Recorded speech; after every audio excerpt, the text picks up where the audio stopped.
les réseaux sociaux sont des outils formidables, permettent de connecter les gens. Ce sont des outils aussi qui peuvent rassurer. Via les réseaux sociaux, on interagit et puis on rencontre des personnes qui nous ressemblent. Je prends l'exemple d'un jeune gay qui peut vivre dans une petite bourgade, qui peut être raillé parce qu'il est homosexuel, parce qu'il est différent. Ce jeune, via ces plateformes, et va matcher avec une communauté gay, avec une communauté LGBT. Du coup, il peut se sentir moins seul, il peut rencontrer des personnes qui le comprennent et qui partagent les mêmes problématiques que lui. Et donc, échanger. Et c'est en ça que les réseaux sociaux sont extrêmement intéressants.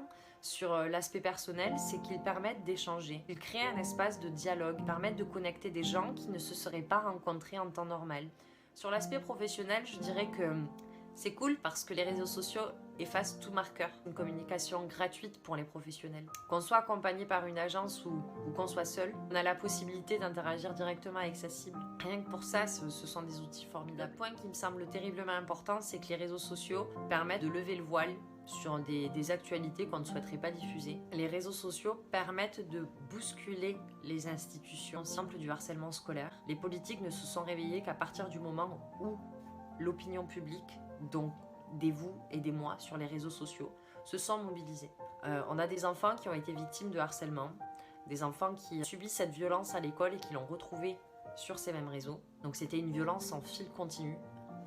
Ces enfants ont eu la bonne démarche, celle de parler à un adulte, celle de libérer leurs paroles. Après certains témoignages, les parents ont effectué des démarches auprès des établissements, auprès de la police. Malheureusement, leur parole n'a pas eu d'écho. Sociaux et sans les médias, parce que les médias ont aussi joué un rôle, sans ces supports, la parole de ces parents n'aurait pas eu d'impact. Du coup, on n'en aurait pas parlé dans les écoles. Du coup, on n'aurait pas sensibilisé les jeunes. Et c'est en ça que les réseaux sociaux sont très intéressants. Ils permettent aux gens de se sentir victimes, d'être repositionnés à leur place de victime. Mais une victime qui, cette fois-ci, a gain de cause. Elle a gain de cause parce qu'on l'écoute. Elle a gain de cause, malheureusement, parce qu'il y a un élan collectif. Sans cet élan collectif, je ne suis pas sûre que les gens soient écoutés. C'est hyper positif. Ça démontre une solidarité, une envie de s'entraider. Donc c'est très chouette. Et c'est décevant parce que normalement, on ne devrait pas avoir à lutter pour avoir gain de cause. C'est décevant parce que c'est simplement parce que l'opinion publique s'en mêle que les grands réagissent. Les réseaux sociaux ont permis de libérer la parole des harcelés, ont permis de lever le voile sur les violences conjugales. On parle encore très peu de la violence faite aux enfants. C'est touchy. La merde, on ne veut pas la voir.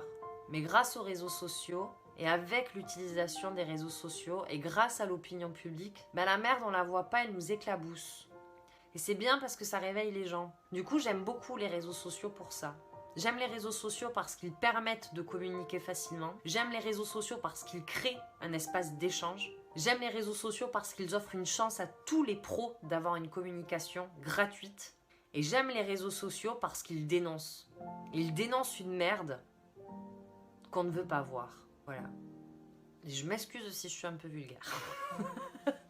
Je trouve que pour toutes ces raisons, les réseaux sociaux sont formidables. Les réseaux sociaux, c'est un wall d'expression. Tous diffuser une image, diffuser un commentaire. Toutes les personnes ne sont pas bien attentionnées. Et tout le monde n'a pas conscience du fait que derrière un profil se cache une personne. On en revient à la même chose. C'est pas tant la plateforme, c'est plutôt l'humain. Moi, j'aime les réseaux sociaux parce qu'ils cultivent la différence. Je pense que le but d'un réseau social, c'est de progresser. Sauf qu'on doit quand même admettre qu'on est de plus en plus violent. La violence, elle existait déjà. Sauf que la violence, elle s'est normalisée. Aujourd'hui, c'est normal d'insulter quelqu'un. Comment est-ce qu'on lutte contre cette violence? Essayez de sourcer le problème.